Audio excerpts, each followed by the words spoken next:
सलाम हिंदुस्तान दोस्तों। फैज़ कहते हैं कि कफ़स उदास है यारो, सबा से कुछ तो कहो, कहीं तो बहरे खुदा आज ज़िक्र यार चले। यहाँ चार शब्दों को देखिए, कफ़स, सबा, बहरे खुदा और ज़िक्र यार। इनका अर्थ जानिए। कफ़स कहते हैं पिंजरे को, पिंजरा, जेल।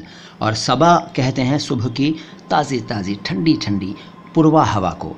और बहरे खुदा का मतलब है खुदा के वास्ते, फॉर गॉड सेक।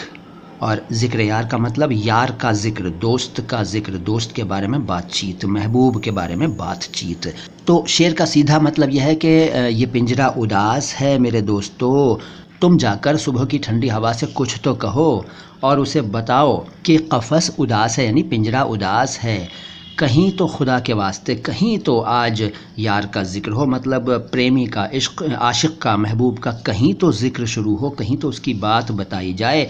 तो ऐ मेरे दोस्तों, तुम ही जाकर सुबह की ठंडी हवा से कह दो।